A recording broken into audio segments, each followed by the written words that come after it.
خوش آمدید ہیں علم کا ساتھی میں، تعلیم کا آپ کا ہمسفر۔ یہ AI سے تیار شدہ آڈیو ہے جہاں کبھی کبھار تلفظ کی چھوٹی موٹی غلطی ہو سکتی ہے، مگر مقصد صرف ایک ہے، علم کو آسان اور دلچسپ انداز میں آپ تک پہنچانا۔ تو چلیے سفر علم شروع کرتے ہیں۔ آج ہم ایک بڑی دلچسپ کتاب پر بات کرنے والے ہیں۔ نام ہے how to analyse people with dark psychology اور اس کی مصنفہ ہے ریچل جیکسن۔ جی، اور اس کا عنوان ہی مطلب ڈارک سائیکالوجی، یہ اصطلاح خود ہی بہت تجسس پیدا کرتی ہے۔ بالکل، یہ ان نفسیاتی حربوں کی بات کرتی ہے جو لوگ اپنے فائدے کے لیے استعمال کرتے ہیں۔ اور یہی تو سب سے بڑا سوال ہے۔ ہاں، کہ قائل کرنا یعنی پرسویژن اور جوڑ توڑ یعنی مینیپولیشن، ان دونوں میں آخر فرق کہاں ہے؟ وہ باریک لکیر کون سی ہے؟ جی، وہ کون سی لکیر ہے جہاں ایک عام سی بات چیت ایک خطرناک نفسیاتی کھیل میں بدل جاتی ہے؟ آج ہم اسی کو سمجھنے کی کوشش کریں گے۔ تو چلیں اس کو ذرا کھول کر دیکھتے ہیں۔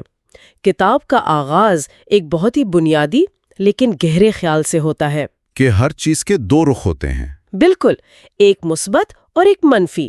یہ سب اس بات پر منحصر ہے کہ نیت کیا ہے۔ اور مصنفہ نے اسے سمجھانے کے لیے دو بہت اچھی مثالیں دی ہیں۔ ایک طرف تو ایک سیلز پرسن ہے جو آپ کو کوئی چیز بیچنے کی کوشش کر رہا ہے، ٹھیک ہے، اور دوسری طرف کوئی ایسا شخص ہے جو کسی کو خودکشی سے روکنے کے لیے قائل کر رہا ہے۔ اچھا، اب دیکھیں، تکنیک دونوں جگہ ایک ہی استعمال ہو رہی ہے، قائل کرنے کی، لیکن نیت میں زمین آسمان کا فرق ہے۔ تو سارا کھیل نیت کا ہے۔ جی، ایک کا مقصد صرف اپنا فائدہ ہے اور دوسرے کا مقصد کسی کی جان بچانا ہے۔ بالکل، مصنفہ کے مطابق جب بھی کوئی عمل صرف اپنی ذاتی تسکین کے لیے ہو اور اس سے دوسرے کو نقصان پہنچے، جی، تو ہم تاریخ نفسیات کے دائرے میں داخل ہو جاتے ہیں۔ اور دلچسپ بات یہ ہے کہ کتاب کہتی ہے کہ یہ تاریک پہلو ہم سب کے اندر موجود ہے۔ سب کے اندر غصہ، حسد، لالچ، یہ سب اسی کے تو رنگ ہے، لیکن ہر کوئی اس کے قابو میں نہیں آتا۔ لیکن یہیں پر ایک اور بات ہے جو مجھے تھوڑی الجھا رہی تھی۔ کیا؟ مصنفہ کہتی ہیں کہ ہر چیز کا حتمی کنٹرول انسان کے اپنے دماغ میں ہے۔ کوئی بھی آپ سے آپ کی مرضی کے بغیر کچھ نہیں کروا سکتا۔ جی، یہ بات بھی لکھی ہے۔ تو اگر یہ سچ ہے، اگر کنٹرول واقعی ہمارے ہاتھ میں ہے، تو پھر لوگ جوڑ توڑ کا شکار ہوتے ہی کیوں ہیں؟ یہ ایک بہترین سوال ہے۔ دیکھیں، میرے خیال میں مصنفہ کا مطلب یہ نہیں کہ ہم پر اثر نہیں ہو سکتا، بلکہ یہ کہ آخری فیصلہ ہمارا اپنا ہوتا ہے۔ جوڑ توڑ کرنے والے اسی فیصلے کی صلاحیت کو کمزور کرتے ہیں۔ اچھا، وہ آپ کی خود اعتمادی پر حملہ کرتے ہیں، آپ کو ذہنی طور پر تھکاتے ہیں۔ مطلب وہ ہمارے کنٹرول کو ایک طرح سے ہیک کرنے کی کوشش کرتے ہیں۔ بالکل صحیح کہا۔ وہ آپ کے ہاتھ سے بندوق نہیں چھینتے، وہ آپ کو اس بات پر قائل کرتے ہیں کہ آپ خود ٹریگر دبا دیں۔ تو پھر اس حملے سے بچنے کا طریقہ کیا ہے؟ اس ہیکنگ کے خلاف ہمارا اینٹی وائرس کیا ہوگا؟ کتاب کے مطابق اس کا سب سے طاقتور اینٹی وائرس ہے مشاہدہ۔ مشاہدہ؟ جی، گہرا اور باریک بینی سے کیا گیا مشاہدہ۔ یہ صرف آنکھوں سے دیکھنا نہیں ہے، بلکہ ارد گرد کے ماحول اور لوگوں کے رویوں کو سمجھنا ہے۔ اور وہ کن چیزوں کا مشاہدہ کرنے کو کہتی ہیں؟ مطلب کون اشاروں پر نظر رکھیں؟ وہ کچھ خاص چیزوں پر زور دیتی ہیں، مثلاً چہرے کے تاثرات۔ ٹھیک ہے، کیا کسی کی مسکراہٹ واقعی حقیقی ہے، مطلب آنکھوں تک پہنچ رہی ہے، یا صرف ہونٹوں پر ہے؟ باڈی لینگویج بھی؟ جی بالکل، باڈی لینگویج۔ کیا کوئی بات کرتے ہوئے اپنے بازو سینے پر باندھے ہوئے ہیں؟ یہ ایک دفاعی پوزیشن ہے۔ اچھا، تو یہ صرف باڈی لینگویج پڑھنا نہیں ہے، بلکہ تضادات کو پکڑنا ہے۔ بالکل۔ کہ کوئی زبان سے تو کہہ رہا ہو جی بالکل آپ صحیح ہیں، لیکن اس کا پورا جسم چیخ رہا ہو کہ وہ متفق نہیں۔ یہی تو نکتہ ہے، جسم اکثر وہ سچ بول دیتا ہے جسے زبان چھپا رہی ہوتی ہے۔ اور الفاظ کا انتخاب اور لہجہ، وہ بھی اتنا ہی اہم ہے۔ کیا کوئی آپ کی تعریف کر رہا ہے لیکن لہجے میں طنز ہے؟ یہ وہ چھوٹے چھوٹے سگنلز ہیں جنہیں ہم اکثر نظر انداز کر دیتے ہیں۔ صحیح۔ لیکن مصنفہ کہتی ہیں کہ یہی وہ سرخ جھنڈے ہیں جو ہمیں آنے والے خطرے سے آگاہ کرتے ہیں۔ اور یہاں ایک اور دلچسپ بات ہے، یہ مشاہدہ صرف دوسروں کے لیے نہیں ہے۔ جی، یہ اپنے اندر جھانکنے کا بھی ایک موقع ہے۔ جب آپ دوسروں میں یہ حربے پہچاننا شروع کرتے ہیں تو آپ اپنے رویوں کے بارے میں بھی زیادہ باخبر ہو جاتے ہیں۔ جی ہاں، اور یہ خود آگاہی بہت ضروری ہے، کیونکہ اگر آپ اپنے اندر کے تاریک پہلو کو نہیں پہچانتے تو آپ اسے کنٹرول بھی نہیں کر سکتے۔ اچھا، تو جب ہم دوسروں کا مشاہدہ کر رہے ہیں ہمیں یہ بھی تو سمجھنا ہے کہ وہ کر کیا رہے ہیں، ان کے میکینکس کیا ہیں۔ جی کتاب اس بارے میں ایک حیران کن بات بتاتی ہے کہ زیادہ تر لوگ جوڑ توڑ کو ایک واحد عمل سمجھتے ہیں، جیسے بس ایک بٹن دبایا اور کام ہو گیا۔ ہاں لیکن حقیقت میں ایسا نہیں ہے۔ نہیں، مصنفہ کہتی ہیں کہ یہ ایک 3 مراحل پر مشتمل عمل ہے۔ 3 مراحل؟ جی، اور دلچسپ بات یہ ہے کہ اقتباسات میں ان کی تفصیل نہیں دی گئی، جو ایک تجسس پیدا کرتا ہے۔ تو آپ کے خیال میں وہ 3 مراحل کیا ہو سکتے ہیں؟ دیکھیں، اگر ہم عام نفسیاتی اصولوں کی بنیاد پر اندازہ لگائیں تو پہلا مرحلہ ہمیشہ اعتماد قائم کرنا ہوتا ہے۔ Repo building. بالکل، مینیپولیٹر پہلے آپ کا دوست اور ہمدرد بنتا ہے، آپ کو یقین دلاتا ہے کہ وہ آپ کی بھلائی چاہتا ہے۔ ٹھیک ہے، تو پہلا قدم بھروسہ جیتنا ہوا، اس کے بعد؟ دوسرا مرحلہ شاید شک پیدا کرنا ہو، یعنی آپ کو اپنی سمجھ پر، اپنی یادداشت پر شک ہونے لگے۔ اچھا، جسے گیس لائٹنگ بھی کہتے؟ وہی چیز، وہ کہیں گے میں نے تو ایسا کبھی نہیں کہا، یا تم بہت زیادہ حساس ہو رہے ہو۔ اس سے شکار کا اعتماد ٹوٹ جاتا ہے۔ جی، اور وہ مینیپولیٹر پر زیادہ انحصار کرنے لگتا ہے۔ اور تیسرا مرحلہ پھر اپنا مقصد حاصل کرنا ہوگا جب شکار پوری طرح ان کے کنٹرول میں آ چکا ہو۔ واہ، یہ تو بہت منظم منصوبہ لگتا ہے۔ بالکل، اور کتاب میں یہ بھی ذکر ہے کہ کچھ پوشیدہ خفیہ طریقے بھی ہوتے ہیں۔ یعنی ایسے طریقے جو ہمارے شعور سے بھی بچ نکلتے ہیں؟ جی، جو ہمارے لاشعور پر اثر انداز ہوتے ہیں۔ تو اس سب کا کیا مطلب ہے کہ ہم ہر کسی پر شک کرنا شروع کر دیں؟ نہیں، مصنفہ یہ نہیں کہہ رہی، بلکہ وہ ایک بہت اہم نقطہ اٹھاتی ہیں۔ کیا؟ کہ کوئی بھی 2 جوڑ توڑ کرنے والے ایک جیسے نہیں ہوتے، اور نہ ہی کوئی 2 شکار ایک جیسے ہوتے ہیں۔ اچھا۔ تو مشورہ یہ ہے کہ لوگوں پر لیبل نہ لگائیں، بلکہ ہر صورتحال کا انفرادی طور پر تجزیہ کریں۔ ٹھیک ہے، تو ہم نے سمجھا کہ تاریک نفسیات کیا ہے، اسے کیسے پہچانا جائے، لیکن ان لوگوں کا کیا ہوگا جو ماضی میں اس کا شکار ہو چکے ہیں؟ اکثر ایسے تجربات کے بعد انسان خود کو الزام دیتا ہے کہ میں اتنا بے وقوف کیسے ہو سکتا ہوں؟ اور یہی بات ہمیں مصنفہ کے آخری اور شاید سب سے اہم مشورے کی طرف لے جاتی ہے۔ وہ کیا ہے؟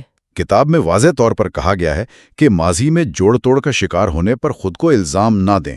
یہ بات سننے میں تو اچھی لگتی ہے، لیکن کیا ذمہ داری کا احساس بھی ضروری نہیں؟ بہت اہم سوال ہے۔ میرے خیال میں مصنفہ الزام اور ذمہ داری میں فرق کر رہی ہیں۔ اچھا، وہ کیسے؟ خیالات آپ کو وہیں پھنسا دیتے ہیں۔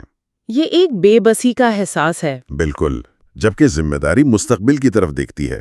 یعنی یہ تسلیم کرنا کہ ہاں میں صورتحال کا شکار ہوا، لیکن اب میں اس سے سیکھ کر مستقبل میں خود کو بہتر طریقے سے محفوظ رکھ سکتا ہوں۔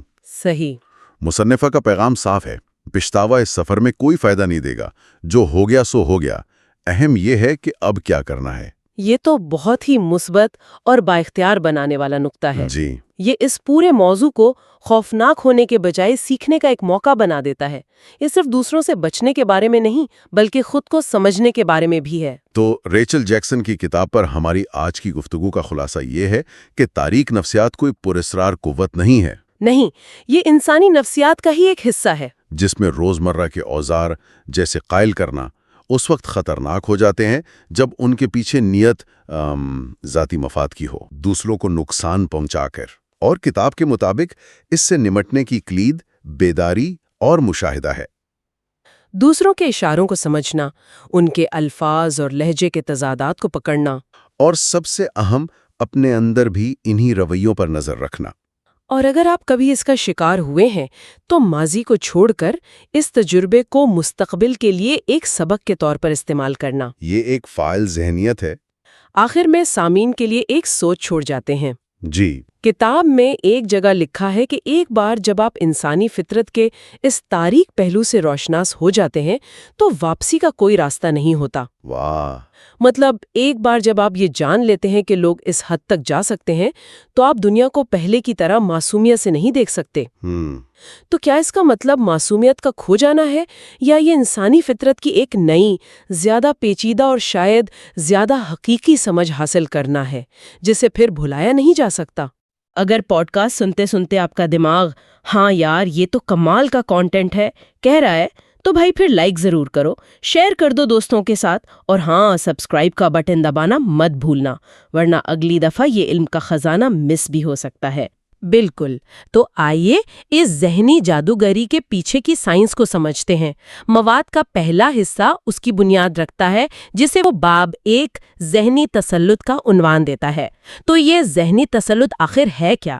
کیا یہ صرف لوگوں سے اپنی بات منوانے کا دوسرا نام ہے؟ نہیں، یہ اس سے کہیں زیادہ گہرا اور پیچیدہ ہے. ذرائع اس بات پر زور دیتے ہیں کہ ذہنی تسلط ایک ایسا منظم نظام ہے جو کسی شخص کی بنیادی شخصیت پر حملہ کرتا ہے. بنیادی شخصیت پر؟ جی، یہ صرف آپ کے رویے کو نہیں بدلتا، بلکہ آپ کے عقائد، آپ کی ترجیحات، آپ کے فیصلے کرنے کی صلاحیت، سب کچھ بدل دیتا ہے. اس کا حتمی مقصد ایک نئی نقلی شخصیت یا سوڈو آئیڈینٹی بنانا ہوتا ہے جو اصل شخصیت پر حاوی ہو جائے.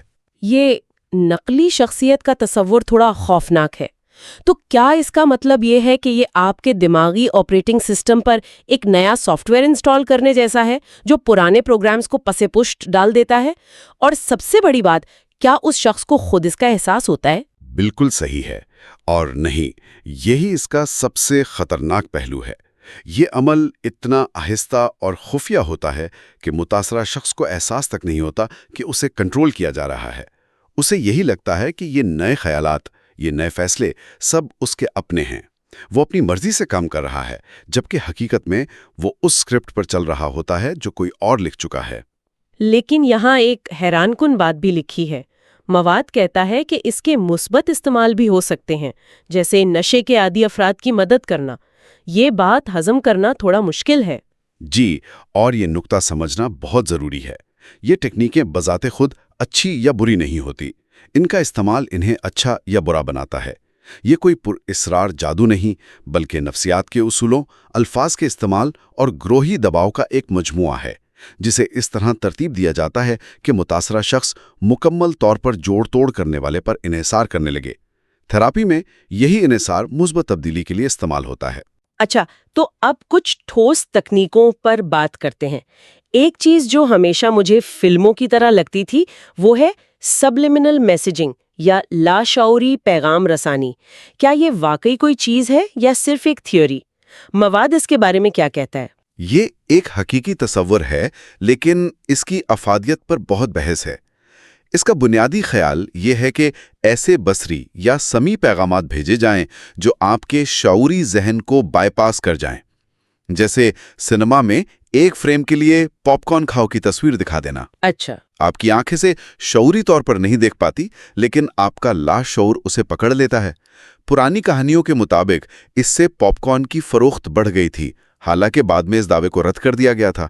تو یہ موجود تو ہے، لیکن یہ کتنا مؤثر ہے، یہ ایک الگ بحث ہے. اور ہپنوسس کے بارے میں کیا خیال ہے؟ اسے تو اکثر لوگ سٹیج پر ہونے والا ایک تماشا سمجھتے ہیں، جہاں کوئی لوگوں سے مرغی کی طرح آوازیں نکلوا رہا ہوتا ہے. کیا مواد اس بات کی وضاحت کرتا ہے کہ یہ کلینکل سیٹنگ میں کیسے کام کرتا ہے؟ کیونکہ دونوں میں زمین آسمان کا فرق لگتا ہے. آپ نے بہت اہم نقطہ اٹھایا. سٹیج ہپنوسس اور کلینیکل ہپنوتھیراپی میں بہت فرق ہے.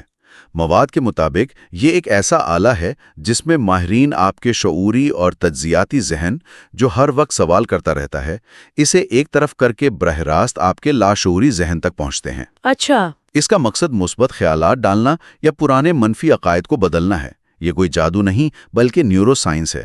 یہ دراصل آپ کے دماغ کی توجہ والے حصے کو ہائی جیک کر لیتا ہے، جس سے باقی حصیات جیسے درد پس منظر میں چلی جاتی ہیں. اسی لیے نیشنل انسٹیٹیوٹ آف ہیلتھ کا حوالہ دیا گیا ہے کہ یہ کینسر جیسی بیماریوں میں درد کم کرنے میں بھی مؤثر ہے. یہ تو ہو گئی بڑی اور تکنیکی باتیں، لیکن مواد میں روزمرہ کی زندگی میں استعمال ہونے والی کچھ چھوٹی چھوٹی چالوں کا بھی ذکر ہے. جی، اور یہ سب سے زیادہ عام ہے. پہلی ہے توجہ دینا. جب کوئی آپ کو پوری توجہ دیتا ہے، آپ کی بات سنتا ہے، تو آپ لاشعوری طور پر اس پر بھروسہ کرنے لگتے ہیں اور اپنی دل کی بات کہہ دیتے ہیں. اس سے دوسرے شخص کو آپ کی کمزوریوں اور خواہشات کا پتہ چل جاتا ہے، جسے وہ بعد میں استعمال کر سکتا ہے. دوسری چال احسان کرنا ہے. یہ تو بہت عام ہے نا؟ لوگ کہتے ہیں کہ اس نے مجھ پر احسان کیا تھا، اب مجھے اس کی بات ماننی پڑے گی. بالکل. اسے نفسیات میں ریسیپروسٹی کا اصول کہتے ہیں. جب کوئی آپ کے لیے کچھ کرتا ہے تو آپ پر ایک نفسیاتی بوجھ آ جاتا ہے کہ آپ کو بھی بدلے میں کچھ کرنا ہے. ایک اچھا سیلز مین آپ کو مفت میں چائے یا کافی اسی لیے پلاتا ہے. اور پھر آتا ہے تکرار کا اصول، ایک ہی بات کو بار بار دہرانا۔ لیکن کیا ایک سمجھدار انسان صرف بار بار ایک بات سن کر اسے سچ مان لے گا؟ مطلب ہماری اپنی عقل کام نہیں کرتی کیا؟ کرتی ہے، بالکل کرتی ہے، لیکن انسانی دماغ کی ایک کمزوری ہے۔ جو بات ہم بار بار سنتے ہیں وہ ہمیں جانی پہچانی لگنے لگتی ہے، اور جو چیز جانی پہچانی لگے دماغ اسے محفوظ سچ سمجھنے لگتا ہے۔ سیاسی نعروں سے لے کر اشتہارات کی جنگلز تک سب اسی اصول پر کام کرتے ہیں۔ کیا آپ کے ٹوتھ پیسٹ میں نمک ہے؟ بالکل وہی۔ یہ سوال اتنی بار پوچھا گیا کہ لوگوں کو لگا کہ نمک ہونا واقعی ضروری ہے۔ اور آخری حربہ ہے جذبات کا استعمال۔ یہ سب سے طاقتور ہے۔ جب انسان شدید جذبات کی حالت میں ہوتا ہے، چاہے وہ غصہ ہو، خوف ہو یا محبت، اس کی منطقی سوچنے کی صلاحیت کمزور پڑ جاتی ہے۔ اسی وقت وہ جوڑ توڑ کا سب سے آسان شکار بنتا ہے۔ کسی کے غصے یا اس کی کسی لت کا فائدہ اٹھا کر اس سے کوئی بھی کام کروایا جا سکتا ہے۔ یہ تو وہ چھوٹے چھوٹے حربے ہیں جو روزمرہ استعمال ہوتے، لیکن جب انہی تکنیکوں کو بڑے پیمانے پر اور منظم طریقے سے استعمال کیا جائے تو ان کی شکلیں کیا بنتی ہیں؟ اور یہی ہمیں مواد کے دوسرے حصے کی طرف لے جاتا ہے، یعنی باب 2، ذہنی تسلط کی اقسام۔ بالکل۔ اس میں جو پہلی قسم ہے وہ ہے برین واشنگ۔ یہ لفظ سنتے ہی ذہن میں جنگی قیدیوں کا خیال آتا ہے۔ جی، اور اس کی سب سے شدید شکل وہیں نظر آتی ہے۔ برین واشنگ ایک ایسا عمل ہے جس میں کسی کو اس کے پرانے عقائد چھوڑنے اور نئے نظریات اپنانے پر مجبور کیا جاتا ہے۔ اس کا پہلا اور سب سے اہم قدم متاثرہ شخص کو اس کے سماجی ماحول سے الگ تھلگ کرنا ہے، تنہا کر دینا۔ جی۔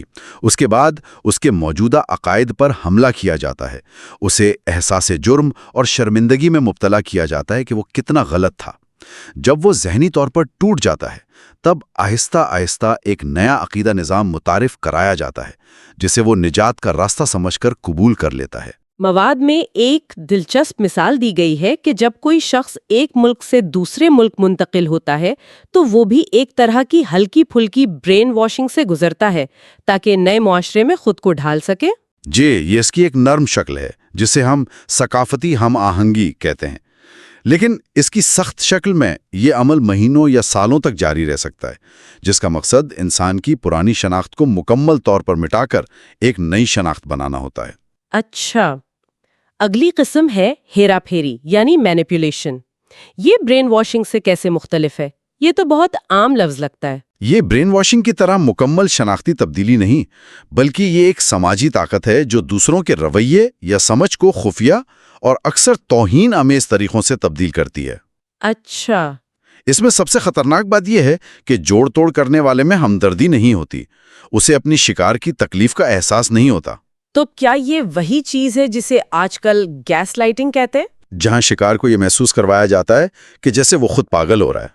آپ نے بالکل صحیح پکڑا۔ گیس لائٹنگ ہیرا پھیری کی ایک کلاسک مثال ہے، جہاں شکار کو اس کی اپنی حقیقت پر شک کرنے پر مجبور کر دیا جاتا ہے۔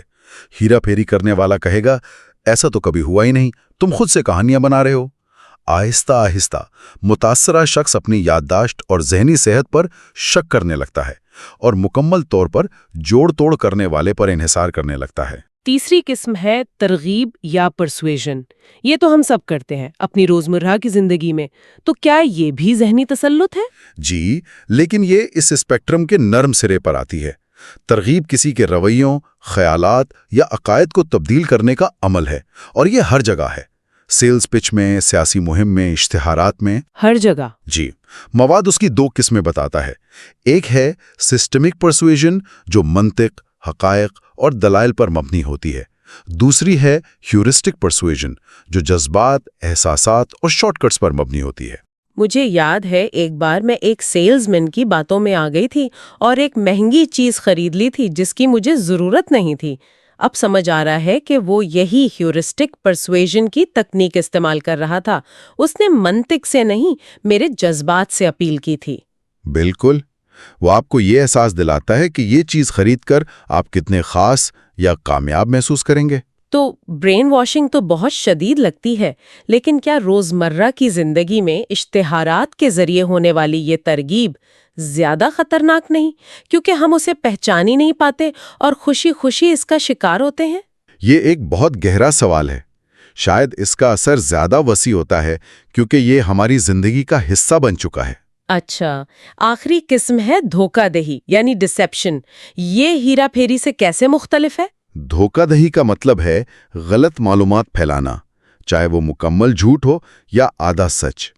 اس میں معلومات چھپانا یعنی اومیشن یا بھیس بدلنا یعنی ڈسگائز بھی شامل ہو سکتا ہے. ہیرا پھیری کا مقصد رویہ بدلنا ہوتا ہے، جبکہ دھوکہ دہی کا بنیادی مقصد حقیقت کو مسخ کرنا ہوتا ہے. یعنی حقیقت ہی بدل دینا. جی، یہ خاص طور پر تعلقات میں بہت تباہ کن ہے کیونکہ یہ اعتماد کی بنیاد کو ہی ختم کر دیتا ہے. متاثرہ شخص کو اکثر آخر تک پتہ ہی نہیں چلتا کہ اسے دھوکہ دیا جا رہا ہے، اور جب حقیقت سامنے آتی ہے تو اس کا بھروسہ ہمیشہ کے لیے ٹوٹ جاتا ہے.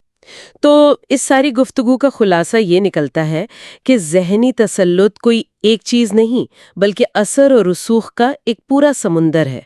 روزمرہ کی ہلکی پھلکی ترغیب کی لہروں سے لے کر برین واشنگ کے تباہ کن طوفان تک ہم نے اس کی ٹیکنیکوں اور مختلف شکلوں کو دیکھا. اور ان تمام شکلوں کو جوڑنے والا مشترکہ دھاگا یہ ہے کہ یہ آپ کے اپنے خیالات اور دوسروں کی تجویز کے درمیان کی لکیر کو دھندلا دیتا ہے. سب سے مؤثر کنٹرول تب ہوتا ہے جب انسان یہ ماننے لگے کہ یہ نئے خیالات یا نئے عقائد باہر سے نہیں آئے بلکہ یہ اس کے اپنے ہیں. یہ مواد ہمیں یہ سمجھنے میں مدد دیتا ہے کہ دوسرے ہمارے ذہنوں کو کیسے متاثر کر سکتے ہیں، لیکن یہ ایک اہم سوال کو جنم دیتا ہے جس پر غور کیا جا سکتا ہے. ہم خود اپنے عقائد اور محرکات کو شکل دینے کے لیے یہی ٹیکنیکیں جیسے تکرار، جذبات سے اپیل یا چیزوں کو مثبت انداز میں پیش کرنا کتنی بار خود پر استعمال کرتے ہیں. شاید اصل کنٹرول وہ ہے جو ہم لاشعوری طور پر خود پر کرتے ہیں. باب 3 لوگوں کو کیسے پڑھیں. صحیح.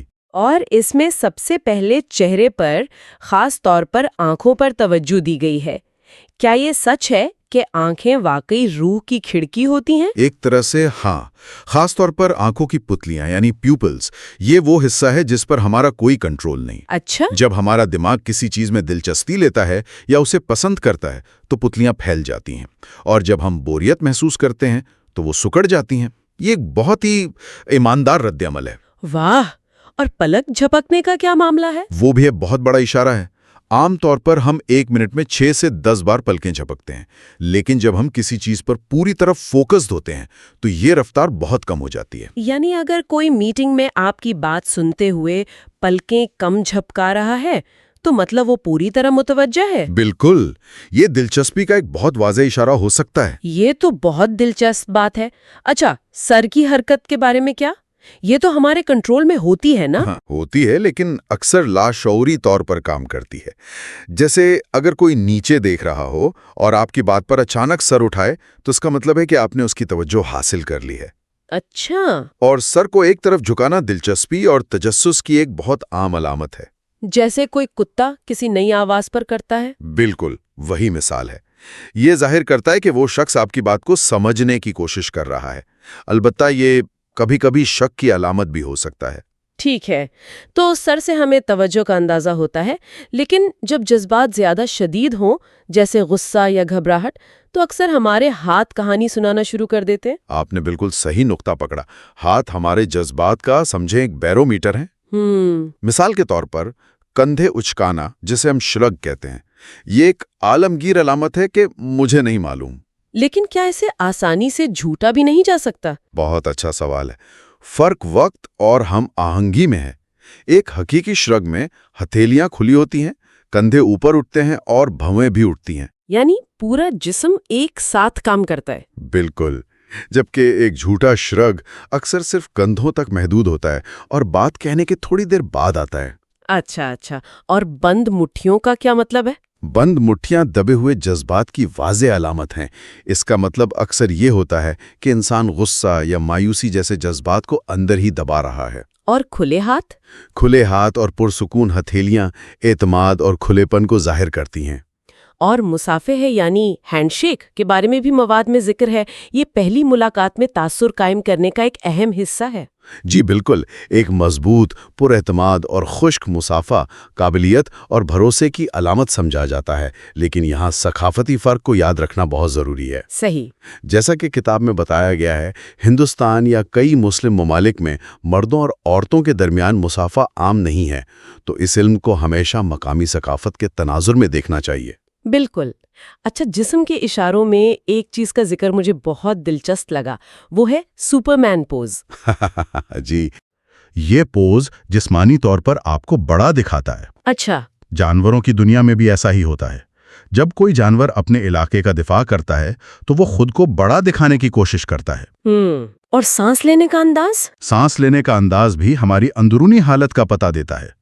پرسکون حالت میں ہماری سانسیں گہری اور ہموار ہوتی ہیں، لیکن جب ہم گھبرائے ہوئے ہوتے ہیں تو سانسیں چھوٹی، تیز اور بے ترتیب ہو جاتی ہیں. اچھا، تو یہ تمام اشارے سمجھنا تو ٹھیک ہے، لیکن اب آتے ہیں اس حصے پر جس کا میرے خیال میں سب کو انتظار ہوتا ہے. جی، جھوٹ کیسے پکڑا جائے؟ میں نے ہمیشہ سنا ہے کہ جھوٹ بولنے والا ناک کھل جاتا ہے. کیا اس میں کوئی حقیقت ہے؟ اس میں کچھ حقیقت ضرور ہے، لیکن یہ اتنا سادہ نہیں. دیکھیں، جھوٹ پکڑنے کا کوئی ایک جادوئی فارمولا نہیں ہے. سب سے اہم جو کانسیپٹ ہے وہ ہے بیس لائن کا. یعنی ایک شخص عام پرسکون حالت میں کیسا برتاؤ کرتا ہے؟ یعنی اس کا نارمل رویہ کیا ہے. بالکل. جب آپ اس کی بیس لائن کو جانتے ہیں تبھی آپ اس سے ہٹ کر ہونے والی تبدیلیوں کو نوٹ کر سکتے. اجنبیوں کا جھوٹ پکڑنا اسی لیے بہت مشکل ہوتا ہے. تو یہ تبدیلیاں کیا ہو سکتی ہیں؟ کتاب اس بارے میں کیا کہتی ہے؟ یہ تمام اشارے ایک ہی چیز کی طرف اشارہ کرتے ہیں: جھوٹ بولنے کا ذہنی بوجھ. دماغ ایک کہانی گھڑنے، اسے یاد رکھنے اور آپ کے رد عمل کو پرکھنے میں اتنا مصروف ہوتا ہے کہ جسم پیچھے رہ جاتا ہے. اسی لیے ایک عام علامت یہ ہے کہ جھوٹے لوگ بات کرنے کے بعد اشارے کرتے ہیں، جبکہ سچے لوگ بات کرتے ہوئے کرتے ہیں. دماغ اور جسم کی ہم آہنگی ٹوٹ جاتی ہے. اور وہ ناک کھجلانے والی بات؟ اس کی بھی ایک نفسیاتی وجہ ہے. جب ہم جھوٹ بولتے ہیں تو گھبراہٹ کی وجہ سے خون کا دباؤ بڑھتا ہے، جس سے ناک کے اندر موجود حساس ٹیشوز میں ہلکی سی کھجلی محسوس ہو سکتی ہے. اسے پینوکیو ایفیکٹ بھی کہتے ہیں. اچھا. اس کے علاوہ آنکھوں سے رابطہ بھی ایک بڑا اشارہ ہے. عام خیال کے برعکس ماہر جھوٹے نظریں چرانے کی بجائے آپ کو زیادہ گھورتے ہیں، یہ ثابت کرنے کے لیے کہ وہ سچ بول رہے ہیں.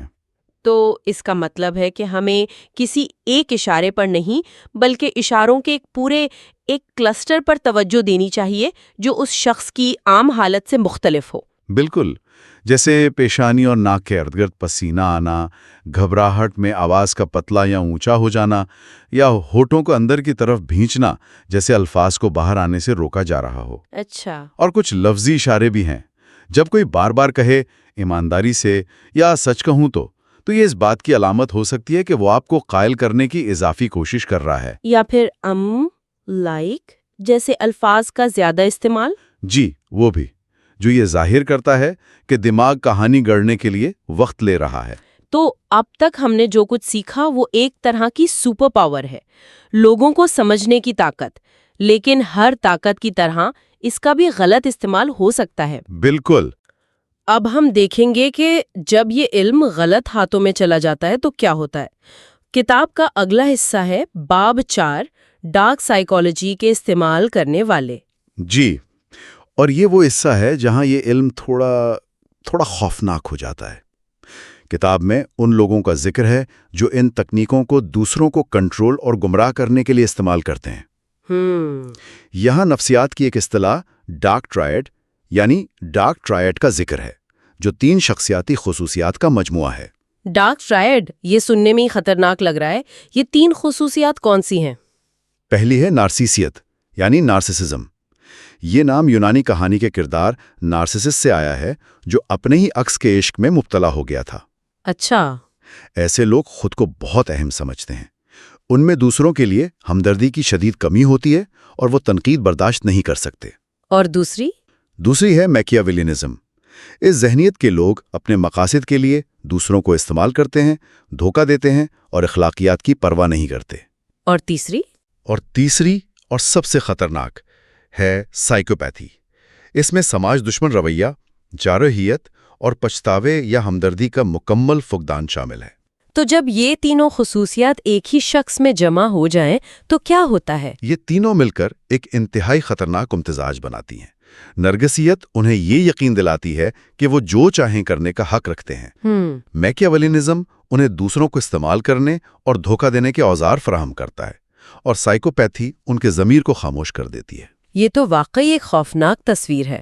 کتاب میں ہیرا پھیری کرنے والوں کی اور بھی اقسام کا ذکر ہے، جیسے مینیپولیٹر اور سیڈسٹ۔ ہاں، مینیپولیٹر یعنی ہیرا پھیری کرنے والا اکثر بہت دوستانہ یا مظلوم بن کر آپ کا اعتماد جیتتا ہے اور پھر آپ کی کمزوریوں کو آپ کے خلاف استعمال کرتا ہے۔ اور سادیت پسند؟ سادیت پسند وہ شخص ہے جسے دوسروں کو تکلیف پہنچا کر خوشی یا طاقت کا احساس ہوتا ہے، اور کتاب کا ایک اہم نقطہ یہ ہے کہ یہ لوگ اکثر بہت دلکش اور کرشماتی شخصیت کے مالک ہوتے ہیں، جس کی وجہ سے ان کے اصل ارادوں کو پہچاننا بہت مشکل ہو جاتا ہے۔ بالکل۔ اور شاید اس گفتگو کا سب سے اہم حصہ وہ ہے جہاں کتاب اس ہیرا پھیری کو قریبی تعلقات کے تناظر میں دیکھتی ہے۔ جی، کتاب ایک بہت طاقتور نقطہ اٹھاتی ہے کہ فلموں میں جس جنونی محبت کو رومانوی بنا کے پیش کیا جاتا ہے وہ حقیقی زندگی میں اکثر ہیرا پھیری اور کنٹرول ہوتا ہے۔ یہ ایک بہت نازک اور اہم معاملہ ہے۔ محبت اور کنٹرول کے درمیان ایک بہت باریک لکیر ہوتی ہے۔ صحیح۔ ہیرا پھیری کرنے والا پارٹنر محبت کے نام پر آپ کی آزادی چھین لیتا ہے، آپ کی خود اعتمادی کو تباہ کرتا ہے اور آپ کو یہ یقین دلاتا ہے کہ آپ ان کے بغیر کچھ بھی نہیں ہیں۔ یہ جذباتی تشدد ہے۔ تو وہ کون سی واضح علامات ہیں جن سے اندازہ ہو کہ پرواہ کی حد ختم ہو کر کنٹرول کی حد شروع ہو گئی ہے؟ کتاب اس کی کچھ واضح مثالیں دیتی ہے۔ پہلی یہ کہ وہ آپ کو آپ کے خاندان اور دوستوں سے الگ تھلگ کرنے کی کوشش کرتے ہیں۔ اچھا۔ وہ جھوٹ بولیں گے، آپ کو مجرم محسوس کروائیں گے تاکہ آپ کا سپورٹ سسٹم ختم ہو جائے اور آپ مکمل طور پر ان پر انحصار کرنے لگیں۔ اور دوسری علامت؟ دوسری ہے مسلسل تنقید، لیکن اس کی پیکیجنگ بہت خوبصورت ہوتی ہے۔ میں یہ تمہارے اپنے بھلے کے لیے کہہ رہا ہوں۔ اس کا اصل مقصد آپ کی خود اعتمادی کو توڑنا ہوتا ہے۔ اور پرائیویسی پر حملہ بھی ایک بڑی علامت ہے، جیسے آپ کے فون کے پاس ورڈز مانگنا یا آپ کے سوشل میڈیا اکاؤنٹس چیک کرنا۔ بالکل، اس بہانے سے کہ مجھے تم پر بھروسہ ہے لیکن دوسروں پر نہیں۔ یہ بھروسہ نہیں، کنٹرول ہے۔ اور خود کو محافظ ظاہر کرنا۔ جی، تم وہاں اکیلے مت جاؤ، میں تمہاری حفاظت کے لیے فکر مند ہوں، کہہ کر آپ کے آنے جانے اور ملنے جلنے کو کنٹرول کرنا۔ اور سب سے خطرناک تکنیک؟ شاید جھوٹ کا ایک جال بننا۔ وہ باتوں کو اتنا توڑ مروڑ کر پیش کرتے ہیں، ایک جھوٹ پر دوسرا جھوٹ بولتے ہیں، یہاں تک کہ آپ خود اپنی یادداشت اور سمجھ پر شک کرنے لگتے ہیں۔ آپ کو لگنے لگتا ہے کہ شاید غلطی آپ کی ہی ہے۔ بالکل، اسے گیس لائٹنگ کہتے ہیں، اور یہ جذباتی ہیرا پھیری کی بدترین شکل ہے۔ تو ہم نے ایک سادہ سے کندھے اچکانے کے اشارے سے بات شروع کی اور تعلقات میں جذباتی تشدد کی پیچیدہ دنیا تک پہنچ گئے۔ یہ واضح ہے کہ الفاظ کے بغیر بھی ایک پوری زبان بولی جا رہی ہے، اور اس زبان کو سمجھنا خود کو بااختیار بنانے کے مترادف ہے۔ بالکل۔ اور اختتام کے لیے ایک سوچ یہ ہے کہ یہ مواد ہمیں دوسروں کا مشاہدہ کرنے کے اوزار تو دیتا ہے، لیکن شاید اس کا سب سے طاقتور استعمال خود شناسی میں ہے۔ یہ سوچنا کہ ہمارے ہاتھ کب بند ہوتے ہیں، ہماری سانس کب تیز ہوتی ہے، اپنے اندر ان اشاروں کو سمجھنا شاید دوسروں میں انہیں سمجھنے اور خود کو ہیرا پھیری سے بچانے کا پہلا اور سب سے اہم قدم ہے۔ کتاب کے باب 5 سے اس کا عنوان ہے حملہ آوروں کا ظاہر کردہ رویہ۔ جی، کتاب کے مطابق اس سب کی بنیاد ایک بہت طاقتور صلاحیت پر ہے، جذباتی ذہانت یعنی ایموشنل انٹیلیجنس۔ جی ہاں، اور یہ نقطہ بہت اہم ہے۔ جذباتی ذہانت مطلب اپنے اور دوسروں کے جذبات کو سمجھنے اور پھر انہیں استعمال کرنے کی صلاحیت۔ صحیح۔ یہ ایک چھری کی طرح ہے، آپ اس سے پھل بھی کاٹ سکتے ہیں اور کسی کو نقصان بھی پہنچا سکتے ہیں۔ اور ہیرا پھیری کرنے والے لوگ اسی صلاحیت کے ماہر ہوتے ہیں۔ بالکل، وہ جانتے ہیں کہ کون سا جذبہ انسان کو کمزور کرتا ہے اور کون سا جذبہ اسے کوئی کام کرنے پر مجبور کر سکتا ہے۔ تو پھر وہ اس صلاحیت کو ہمارے خلاف استعمال کیسے کرتے ہیں؟ کتاب میں ان کے طریقوں کو کئی حصوں میں تقسیم کیا گیا ہے۔ پہلا اور سب سے بنیادی طریقہ ہے جذباتی جنگ چھیڑنا، یعنی سیدھا ہمارے جذبات پر حملہ کرنا۔ بالکل، اس میں سب سے عام ہتھیار ہے خوف۔ خوف؟ جی، وہ حقائق کو بڑھا چڑھا کر ایک خوفناک تصویر بناتے ہیں۔ جیسے دفتر میں کوئی کہہ سکتا ہے اگر یہ پروجیکٹ کامیاب نہ ہوا تو کمپنی سب کو نوکری سے نکال دے گی۔ اچھا۔ یہ صرف اس لیے کہا جاتا ہے تاکہ ٹیم ڈر کر اضافی گھنٹے کام کرے۔ دوسرا ہتھیار ہے جرم کا احساس دلانا۔ یہ تو بہت عام ہے۔ جی، وہ اپنی دکھ بھری کہانیاں سنا کر یا خود کو مظلوم ظاہر کر کے ہمدردی بٹورتے ہیں تاکہ لوگ ان کی غلطیوں کو نظر انداز کر دیں یا ان کا وہ کام کر دیں جو وہ نہیں کرنا چاہتے۔ یہ تو واقعی بہت عام ہے۔ جیسے کوئی دوست ہر بار اپنی مشکلیں بتا کر پیسے ادھار لیتا رہے اور آپ جرم کے احساس میں منع ہی نہ کر پائیں۔ لیکن رحم دلی اور ہیرا پھیری میں فرق کیسے کیا جائے؟ کوئی شخص واقعی بھی تو مصیبت میں ہو سکتا ہے نا؟ بہت اچھا سوال ہے۔ فرق نیت اور پیٹرن میں ہے۔ کیا وہ شخص اپنی ذمہ داری اٹھانے کے بجائے ہمیشہ اپنی پریشانیوں کو جواز بنا رہا ہے؟ صحیح۔ کیا یہ ایک بار کا واقعہ ہے یا وہ ہر بار آپ کو جذباتی طور پر مجبور کرتا ہے؟ اگر آپ ان کی مدد کرنے کے بعد خود کو استعمال شدہ محسوس کریں تو یہ ایک واضح نشانی ہے کہ یہ رحم دلی نہیں، ہیرا پھیری تھی۔ ٹھیک ہے، یہ تو ہوئے سیدھے سادے جذباتی حملے، لیکن کتاب میں کچھ زیادہ ہوشیار طریقوں کا بھی ذکر ہے، جیسے کسی پر احسان کا بوجھ ڈالنا۔ ہاں، اسے ریسیپروسٹی کہتے ہیں۔ یہ ایک گہرا نفسیاتی اصول ہے۔ اچھا؟ جب کوئی ہم پر احسان کرتا ہے تو ہم خود کو اس کا مقروض محسوس کرتے ہیں۔ ہیرا پھیری کرنے والے جان بوجھ کر چھوٹے چھوٹے احسان کریں گے، جیسے آپ کے لیے چائے لے آنا یا کسی چھوٹے کام میں مدد کر دینا۔ پھر جب انہیں کوئی بڑا کام نکلوانا ہوگا تو آپ اس احسان کے بوجھ تلے نہ نہیں کہہ پائیں گے۔ لیکن یہ تو اچھا سلوک بھی ہو سکتا ہے۔ ہم روزمرہ زندگی میں ایک دوسرے کی مدد کرتے ہیں، اس میں اور ہیرا پھیری میں کیا حد ہے؟ پھر وہی بات، نیت۔ کیا وہ احسان بے غرض ہے یا اس کے پیچھے کوئی مقصد چھپا ہے؟ کتاب میں ایک اور ٹیکنیک کا ذکر ہے، فٹ ان دا ڈور۔ اچھا، وہ کیا ہے؟ وہ پہلے آپ سے ایک چھوٹی سی بالکل معمولی درخواست کریں گے، جیسے کیا آپ اس ای میل پر ایک نظر ڈال سکتے ہیں؟ جب آپ ہاں کہہ دیں گے تو اگلی درخواست بڑی ہوگی۔ کیا آپ اس کی پوری رپورٹ بنا سکتے ہیں؟ بالکل، کیونکہ آپ ایک بار ہاں کہہ چکے ہیں تو دوسری بار انکار کرنا نفسیاتی طور پر مشکل ہو جاتا ہے۔ واہ، یہ تو بہت چالاکی ہے۔ تو وہ ہمارے جذبات سے کھیلتے ہیں، ہمیں مقروض محسوس کرواتے ہیں۔ لیکن سب سے خطرناک حربہ وہ ہے جب وہ ہماری حقیقت کو ہی توڑنا مروڑنا شروع کر دیں۔ اور یہیں پر گیس لائٹنگ کا ذکر آتا ہے۔ Gas lighting? جی، یہ شاید سب سے زہریلا حربہ ہے۔ اس میں ہیرا پھیری کرنے والا حقائق کو اس طرح توڑتا مروڑتا ہے کہ آپ اپنی یادداشت، اپنی سمجھ، یہاں تک کہ اپنے ذہنی توازن پر شک کرنے لگتے ہیں۔ مطلب؟ وہ آپ کو یہ یقین دلا دیں گے کہ جو آپ نے دیکھا یا سنا وہ ہوا ہی نہیں۔ کیا آپ اس کی کوئی مثال دے سکتے ہیں؟ یہ سننے میں بہت خوفناک لگ رہا ہے۔ ضرور۔ تصور کریں، آپ اپنے ساتھی سے کہتی ہیں، کل آپ نے سب کے سامنے میرا مذاق اڑایا، مجھے بہت برا لگا، اور وہ جواب میں کہے، ایسا تو کچھ بھی نہیں ہوا، تم ہمیشہ چھوٹی چھوٹی باتوں کا بتنگڑ بناتی ہو۔ مجھے تو لگتا ہے تم کچھ زیادہ ہی حساس ہو گئی ہو، سب ٹھیک تو ہے؟ یعنی الٹا الزام مجھ پر ہی آ گیا۔ جی، یہاں نہ صرف انہوں نے حقیقت سے انکار کیا بلکہ الٹا آپ کی ذہنی حالت پر ہی سوال اٹھا دیا۔ آہستہ آہستہ انسان سوچنے پر مجبور ہو جاتا ہے کہ شاید غلطی میری ہی ہے۔ یہ تو واقعی بہت خطرناک ہے۔ مطلب وہ آپ کی حقیقت ہی بدل دیتے ہیں۔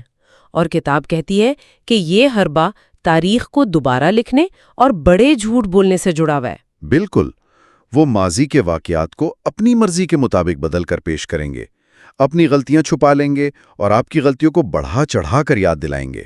اور بڑا جھوٹ بولنے کا اصول یہ ہے کہ اگر کسی جھوٹ کو اتنی بار اور اتنے اعتماد سے بولا جائے کہ لوگ اسے سچ ماننے لگیں، ان کا مقصد سچائی ثابت کرنا نہیں بلکہ اپنی بات منوانا ہوتا ہے، چاہے وہ کتنا ہی بے بنیاد کیوں نہ ہو۔ تو یہ تھا باب 5 جس میں حملہ آور کے ہتھیاروں کی تفصیل تھی۔ اب سب سے اہم سوال کی طرف آتے ہیں، باب 6 جس کا عنوان ہے شکار یعنی دی وکٹم۔ جی، یہ باب ہمیں بتاتا ہے کہ اس سب کا ہم پر کیا اثر ہوتا ہے اور ہم اس سے کیسے نکل سکتے ہیں۔ اس باب کی شروعات ایک بہت اہم احساس سے ہوتی ہے، آپ کے اندر کی آواز جو کہتی ہے کہ کچھ ٹھیک نہیں ہے۔ اچھا۔ آپ رشتے میں بے چین، پریشان یا الجھن کا شکار ہوتے ہیں لیکن وجہ سمجھ نہیں پاتے۔ کتاب کے مطابق ہیرا پھیری کا شکار شخص 3 چیزوں کے جال میں پھنسا ہوتا ہے: خوف، ذمہ داری اور جرم کا احساس۔ خوف، ذمہ داری اور جرم کا احساس؟ جی، ہیرا پھیری کرنے والا کبھی ظالم بن کر ڈراتا ہے اور کبھی مظلوم بن کر جرم کا احساس دلاتا ہے۔ تو اگر کسی کو یہ احساس ہو رہا ہے کہ اس کے ساتھ ایسا ہو رہا ہے تو پہلا قدم کیا ہے؟ اس جال سے نکلنے کا راستہ کیا ہے؟ کتاب میں اس کے لیے 8 عملی طریقے بتائے گئے ہیں، لیکن سب سے پہلا اور سب سے طاقتور قدم ہے نہیں کہنا سیکھنا۔ نہیں کہنا۔ جی، یہ ایک لفظ ہے، لیکن یہ آپ کی ذاتی حدود کا اعلان ہے۔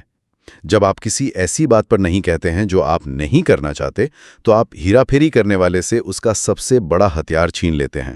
نہیں کہنا آسان نہیں ہوتا، خاص طور پر جب سامنے کوئی قریبی رشتہ دار یا باس ہو۔ آپ ٹھیک کہہ رہی ہیں۔ اسی لیے دوسرا قدم ہے نتائج مرتب کرنا۔ مطلب؟ آپ واضح طور پر بتائیں کہ اگر آپ کی حد پار کی گئی تو اس کا نتیجہ کیا ہوگا۔ مثال کے طور پر، اگر آپ نے مجھ سے دوبارہ اس لہجے میں بات کی تو میں یہ گفتگو یہیں ختم کر دوں گی، اور پھر اس پر قائم رہنا بہت ضروری ہے۔ صحیح۔ اس سے سامنے والے کو پیغام جاتا ہے کہ آپ اپنے الفاظ پر سنجیدہ ہیں۔ بالکل۔ یہ تو تب ہے جب آپ موقع پر جواب دے سکیں، لیکن اکثر وہ لوگ آپ پر اتنا دباؤ ڈالتے ہیں کہ سوچنے کا وقت ہی نہیں ملتا۔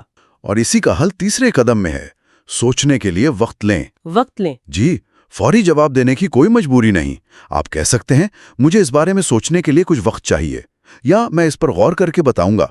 یہ چھوٹا سا وقفہ آپ کو دباؤ سے نکال کر صورتحال کو واضح طور پر دیکھنے کا موقع دیتا ہے۔ آپ جذبات کے بجائے عقل سے فیصلہ کر پاتے ہیں۔ یہ بہت کارآمد ہے۔ اس کے علاوہ کتاب میں کچھ جارحانہ دفاعی طریقوں کا بھی ذکر ہے، جیسے جانچ پڑتال والے سوالات پوچھنا۔ یہ کیا ہے؟ یہ ایک بہت مؤثر تکنیک ہے۔ جب کوئی آپ سے غیر معقول درخواست کرے تو آپ ان سے سوال پوچھ کر انہیں دفاعی پوزیشن میں لا سکتے ہیں۔ اچھا، جیسے کہ؟ جیسے، آپ کی درخواست مجھے کچھ عجیب لگ رہی ہے، کیا آپ وضاحت کر سکتے ہیں اس سے میرا کیا فائدہ ہوگا؟ یا کیا یہ ایک درخواست ہے یا حکم؟ واہ! ایسے سوالات ان کے منصوبے پر روشنی ڈالتے ہیں، اور وہ اکثر پیچھے ہٹ جاتے ہیں کیونکہ وہ بے نقاب ہونے سے ڈرتے ہیں۔ اور اپنے حقوق کو جاننا بھی ضروری ہے نا؟ جی، یہ آپ کا اندرونی قلعہ ہے۔ کتاب کہتی ہے کہ ہر انسان کو کچھ بنیادی حق حاصل ہیں: عزت سے پیش آنے کا حق، اپنی رائے رکھنے کا حق، اپنی ترجیحات خود طے کرنے کا حق، اور غلطیاں کرنے کا حق۔ صحیح۔ جب آپ ان حقوق کو اپنے ذہن میں رکھتے ہیں تو کوئی آپ کو یہ محسوس نہیں کروا سکتا کہ آپ کمتر ہیں یا آپ کی کوئی اہمیت نہیں۔ یہ تمام طریقے بہت اچھے ہیں، لیکن اس سوال کا کیا کریں جو ہم سب کے ذہن میں آتا ہے؟ اگر ہیرا پھیری کرنے والا کوئی شخص ہو جسے ہم اپنی زندگی سے نکال نہیں سکتے، جیسے والدین، اولاد یا جیون ساتھی۔ یہ سب سے مشکل صورتحال ہے۔ ایسی حالت میں سب سے پہلا قدم اپنی زندگی کا کنٹرول واپس لینا ہے۔ آپ کو خود سے یہ پوچھنا ہوگا کہ آپ کی زندگی کے فیصلے کون کر رہا ہے، آپ یا وہ شخص؟ اپنی اقدار اور ترجیحات کا دوبارہ جائزہ لیں۔ جی، اگر تعلق ختم کرنا ممکن نہیں تو کم از کم کچھ وقت کے لیے ذہنی اور جسمانی دوری اختیار کریں۔ اس دوری سے آپ کو اپنی سوچ کو صاف کرنے اور خود کو دوبارہ سمجھنے کا موقع ملے گا۔ اور یہ امید چھوڑ دینی چاہیے کہ ہم انہیں بدل سکتے ہیں۔ اکثر صورتوں میں ہاں، تبدیلی ان کے اندر سے آنی ہوتی ہے۔ آپ زبردستی کسی کو نہیں بدل سکتے۔ آپ کا کام انہیں بدلنا نہیں، بلکہ خود کو ان کے منفی اثرات سے محفوظ رکھنا ہے۔ اپنی توانائی ان پر ضائع کرنے کے بجائے اپنی حدود کو مضبوط کرنے پر لگائیں۔ بالکل۔ آج کی گفتگو کا خلاصہ یہ ہے کہ ہیرا پھیری ہمارے بہترین انسانی جذبات جیسے ہمدردی، بھروسہ اور ذمہ داری کے احساس کا غلط استعمال ہے۔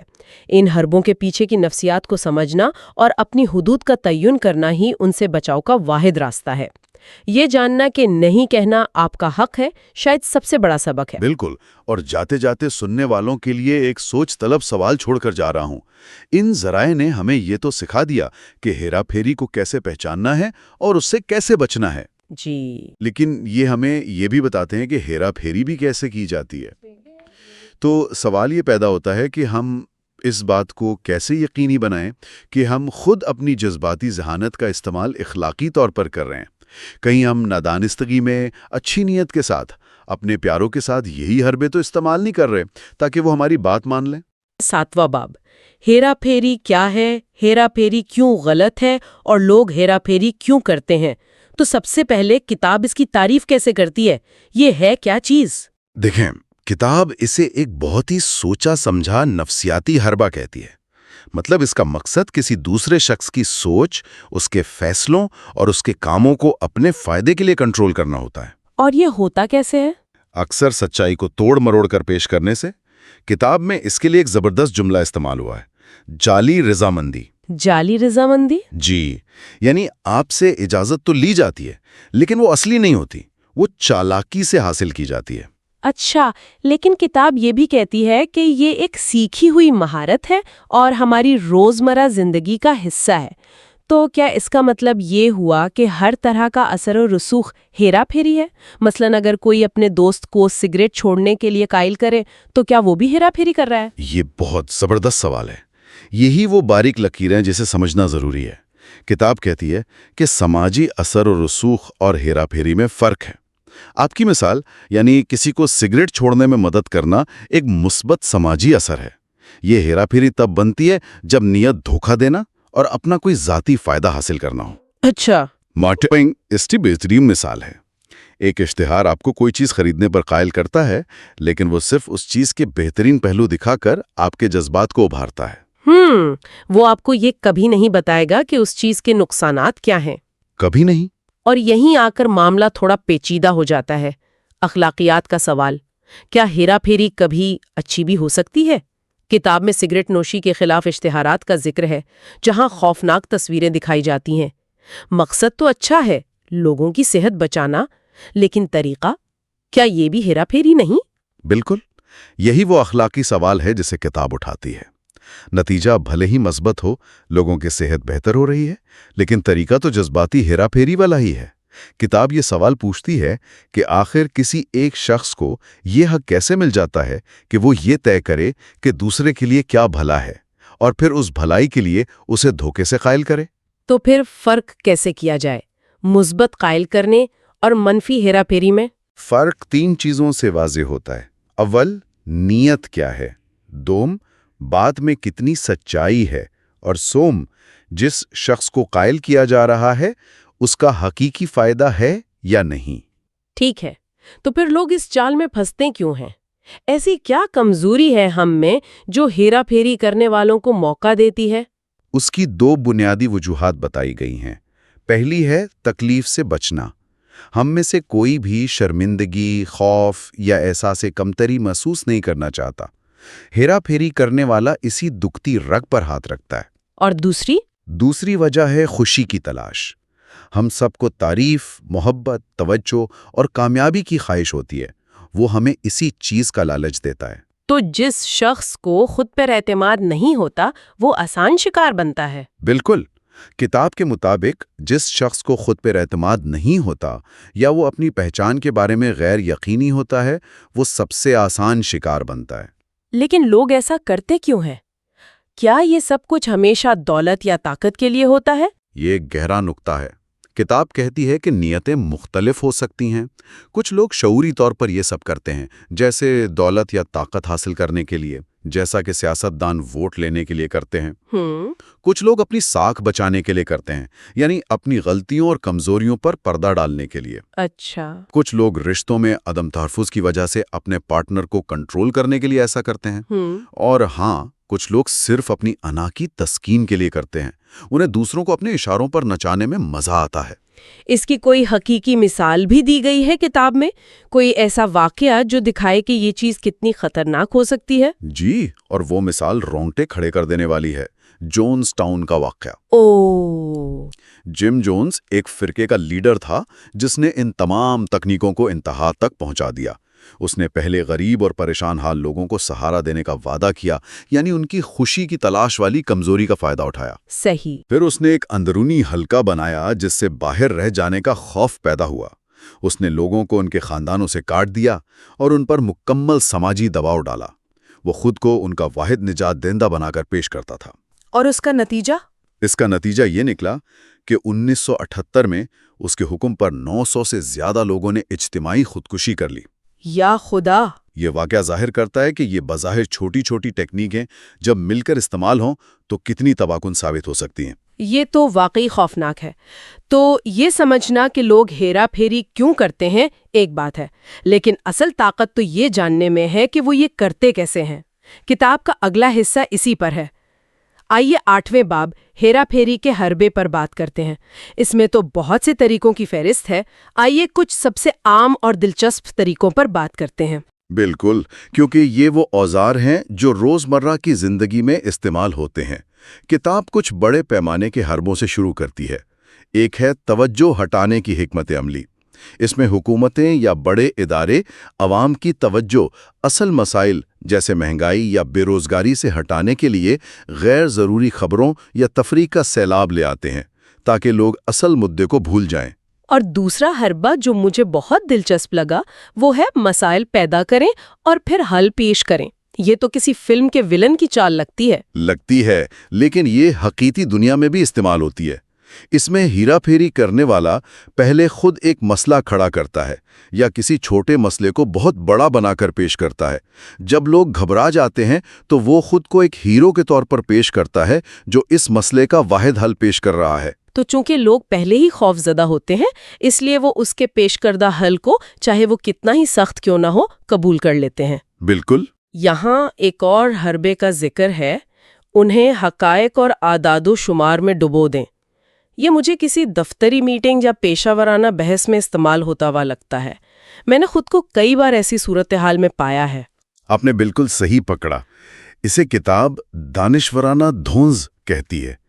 اس میں ایک شخص اتنے زیادہ تکنیکی الفاظ، ڈیٹا اور چارٹ پیش کرتا ہے کہ سامنے والا مغلوب ہو جائے۔ مقصد سمجھانا نہیں ہوتا۔ نہیں، مقصد یہ ثابت کرنا ہوتا ہے کہ میں ماہر ہوں اور تم جاہل ہو۔ اس سے دوسرا شخص خود کو کمتر محسوس کرتا ہے اور سوال پوچھنے کی ہمت نہیں کرتا اور چپ چاپ بات مان لیتا ہے۔ یہ علم کا نہیں، طاقت کا مظاہرہ ہوتا ہے۔ یہ تو ہوئے بڑے پیمانے کے یا پیشہ ورانہ حربے، لیکن ذاتی سطح پر ون آن ون کیا ہوتا ہے؟ کتاب میں چاپلوسی، مہربانی اور دلکشی کا ذکر ہے۔ یہ تو بظاہر بہت معصومانہ لگتا ہے۔ اور یہی اس کا سب سے خطرناک پہلو ہے۔ یہ ایک غیر فعال جارحانہ تکنیک ہے۔ اچھا۔ پھیری کرنے والے کو لگتا ہے کہ وہ پکڑا جا سکتا ہے تو وہ فوراً بہت میٹھا بن جاتا ہے۔ تو یہ نفسیات کے کس اصول پر کام کرتا ہے؟ یہ باہمی لین دین کے اصول پر کام کرتا ہے۔ جب کوئی آپ پر ایک احسان کرتا ہے، چاہے وہ صرف تعریفی کیوں نہ ہو، تو آپ لاشعوری طور پر خود کو اس کا مقروض محسوس کرنے لگتے ہیں۔ پھر جب وہ آپ سے کوئی کام کرنے کو کہتا ہے تو آپ کے لیے انکار کرنا بہت مشکل ہو جاتا ہے۔ لیکن کیا چاپلوسی ہمیشہ ہی ہیرا پھیری ہوتی ہے؟ کبھی کبھی یہ صرف ایک مخلص تعریف بھی تو ہو سکتی ہے۔ ہم ان دونوں میں فرق کیسے کریں؟ یہ ایک بہترین سوال ہے۔ فرق نیت اور وقت میں ہے۔ مخلص تعریف بے غرض ہوتی ہے۔ ہیرا پھیری پر مبنی چاپلوسی ہمیشہ کسی درخواست سے ٹھیک پہلے یا ٹھیک بعد میں کی جاتی ہے۔ اچھا، یعنی اگر کوئی شخص آپ کی غیر معمولی تعریف کر رہا ہے اور اس کے فوراً بعد آپ سے کچھ مانگتا ہے تو یہ ایک خطرے کی گھنٹی ہے۔ بالکل۔ اسی باب میں کچھ دماغی کھیلوں کا بھی ذکر ہے جو ایک دوسرے کے بالکل الٹ ہیں۔ دروازے میں پاؤں اور منہ پر دروازہ۔ ان کو ذرا آسان لفظوں میں سمجھائیں۔ جی، یہ دونوں بہت دلچسپ ہیں۔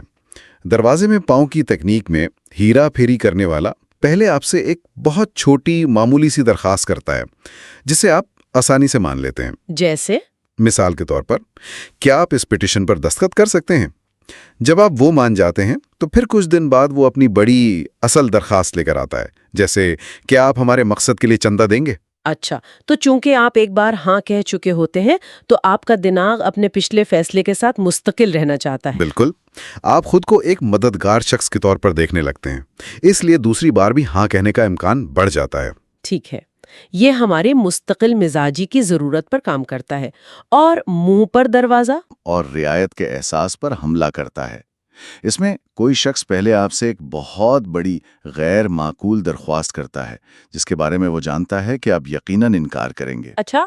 جیسے، کیا آپ میری تنظیم کے لیے اگلے 6 ماہ تک ہر ہفتے 10 گھنٹے رضاکارانہ طور پر کام کر سکتے ہیں؟ جب آپ حیران ہو کر نہیں کہتے ہیں تو وہ فوراً پیچھے ہٹ کر کہتا ہے، وہ کوئی بات نہیں۔ کیا آپ کم از کم صرف 500 روپے کا عطیہ دے سکتے ہیں؟ واہ! اب ہوتا یہ ہے کہ جب وہ اپنی بڑی درخواست سے پیچھے ہٹتا ہے تو ہمارا دماغ اسے ایک رعایت کے طور پر دیکھتا ہے۔ ہمیں لگتا ہے کہ اس نے ہمارے لیے کچھ چھوڑا ہے، تو اب سماجی طور پر ہمارا بھی فرض بنتا ہے کہ ہم اس کے لیے کچھ کریں۔ یہ ایک غیر محسوس لین دین بن جاتا ہے۔ واہ، یہ تو بہت چالاکی سے ہمارے دماغ کے ساتھ کھیلا جاتا ہے۔ کتاب میں کچھ اور بھی لطیف حربوں کا ذکر ہے، جیسے ہوم کوٹ کا فائدہ اور کسی کا پہلا نام بار بار استعمال کرنا۔ یہ اتنے چھوٹے ہیں کہ شاید کوئی ان پر دھیان بھی نہ دے، اور اسی لیے یہ بہت مؤثر ہیں۔ ان سب کا تعلق طاقت کا توازن قائم کرنے سے ہے۔ ہوم کوٹ کا فائدہ وہ کیسے؟ ہوم کوٹ کا فائدہ یہ ہے کہ ہیرا پھیری کرنے والا آپ سے ہمیشہ اپنی جگہ پر ملنے پر اصرار کرے گا، اپنے دفتر میں، اپنے گھر میں۔ اس ماحول میں وہ خود کو پورا اعتماد اور کنٹرول میں محسوس کرتا ہے، جبکہ آپ ایک غیر مانوس جگہ پر بے چین اور کمزور محسوس کرتے ہیں۔ اور پہلا نام بار بار استعمال کرنا؟ پہلا نام استعمال کرنا قربت کا ایک جھوٹا احساس پیدا کرتا ہے۔ جب کوئی نیا شخص آپ کا نام بار بار استعمال کرتا ہے تو یہ آپ کے دفاعی نظام کو کمزور کر دیتا ہے۔ آپ کو لگتا ہے کہ آپ اسے جانتے ہیں؟ جی، اور آپ اس کے ساتھ زیادہ ہمدردی کرنے لگتے ہیں۔ اس باب سے آخری حربے پر بات کرتے ہیں جو مجھے سب سے زیادہ طاقتور لگا، خوف پیدا کرنا اور پھر راحت دینا۔ یہ تو سیدھا سیدھا جذباتی بلیک میل لگتا ہے۔ یہ جذباتی بلیک میل کی ایک بہت ہی مؤثر شکل ہے۔ یہ ایک شدید جذباتی جھٹکے کی طرح ہے۔ ہیرا پھیری کرنے والا پہلے ایک خوفناک منظرنامہ بناتا ہے۔ اگر آپ نے یہ انشورنس نہ خریدی تو آپ کے خاندان کا کیا بنے گا، یا یہ بیماری بہت تیزی سے پھیل رہی ہے۔ اس سے آپ کے اندر شدید خوف اور تناؤ پیدا ہوتا ہے۔ جی، پھر جب آپ اس خوف کے عروج پر ہوتے ہیں تو وہ اچانک اس کا حل پیش کرتا ہے۔ لیکن ہماری پالیسی آپ کو مکمل تحفظ دے گی، یا یہ پروڈکٹ آپ کو بچا لے گی۔ اور اس راحت کے لمحے میں وہ جو راحت کا لمحہ ہوتا ہے، جب آپ کا دماغ خوف سے نکلتا ہے تو آپ انتہائی شکر گزار محسوس کرتے ہیں، اور آپ کا تنقیدی سوچ کا نظام بند ہو جاتا ہے۔ اس لمحے میں آپ اس کی اصل درخواست ماننے کے لیے پوری طرح تیار ہوتے ہیں۔ تو اس ساری گفتگو کا کیا نتیجہ نکلتا ہے؟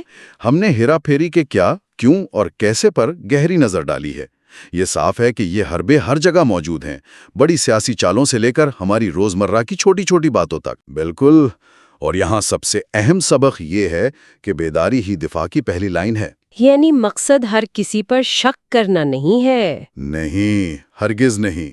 اس کا مقصد صرف ایک زیادہ باخبر اور تنقیدی سوچ رکھنے والا بننا ہے، تاکہ جب کوئی ان حربوں کو استعمال کرنے کی کوشش کرے تو آپ اسے پہچان سکیں۔